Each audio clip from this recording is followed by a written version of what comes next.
යාළුවනේ මම මේ වීඩියෝ එකත් කරන්න හැදුවේ හිතුවේ මේ දවස්වල රටේ පවතින ස්වභාවික ව්‍යසනය පිළිබඳව කතා කරන්න.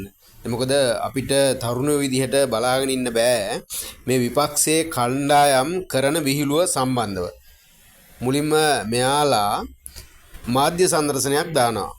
පළමුවෙන්ම මාධ්‍ය සංදර්ශනයක් දානවා. ඒක රටේ මිනිස්සුන්ට අපිට රටේ ජනතාව තරුණ විදිහට අපිට පැහැදිලි. ඒ මොකද මෙයාලා බලන්නකො විපක්ෂ නායකතුමා යනවා විපතරපත් වෙච්ච ප්‍රදේශ වලට. හැබැයි මොනවද අරන් යන්නේ? කිසිදු දෙයක් අරන් යන්නේ. අරන් යනවා මාධ්‍ය විතරක්.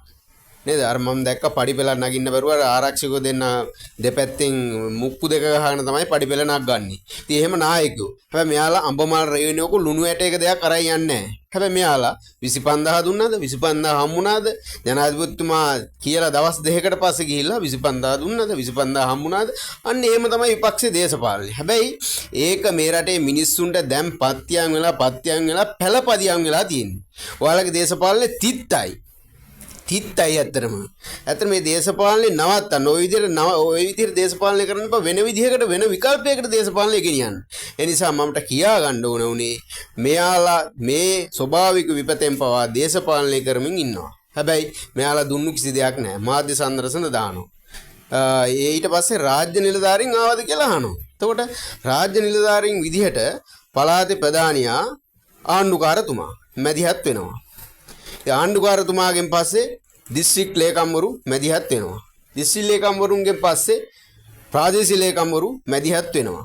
ප්‍රාදේශීය ලේකම්වරුන්ගෙන් පස්සේ ගමේ ඉන්න ග්‍රාම සේවක නිලධාරි, ආර්ථික සංවර්ධන නිලධාරි, කුසි පරීක්ෂණ නිලධාරි, ඊට පස්සේ අපේ රටේ ඉන්න ත්‍රිවිධ හමුදාව, පොලිසිය මැදිහත් වෙනවා මේ හැම දෙයකටම. ඉතින් මේ රජය තමයි මේ රජය.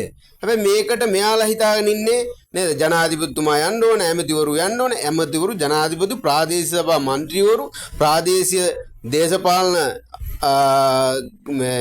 ව්‍යුහෙම බැහැලා මම බැහැලා මාධ්‍ය තුලින් බලාගෙන එයාලා ඇලවේලි වල, පාරවල් වල නේද? වෙල් වල, ඒ වගේම ඉස්කෝල, පාසල් වල, පන්සල් වල, පල්ලිය වල වැඩ. ඉතින් මේ වැඩ මෙහෙම තියෙද්දුනුත් මේ ප්‍රාදේශීය මේ විපක්ෂයේ දේශපාලන පක්ෂ මේ කරන විහිළුවක්. ඔයගොල්ලෝ මාධ්‍ය සංදර්ශන දාලා මේ දේශපාලනය කරන්න හදන්න එපා. මේ රටට අත්වෙච්චි ඉරණම ස්වභාවික විපතෙන් දේශපාලනය කරන්න හදන්න එපා. අනේ ප්ලීස් ඔයාලා වෙන විදියකට දේශපාලනය හොයාගන්න හදන්න කරන්න. එහෙම නැතු මේ රටේ මේ ඇතිවෙච්ච ස්වභාවික විපත ඔයාලගේ උල්පතක් කරගෙන දේශපාලනයට මැදිහත් වෙන්න එපා. දේශපාලනය කරන්න එපා. ප්ලීස් ඔයාලගෙන් කරුණාවෙන් ඉල්ලා හිටින්න.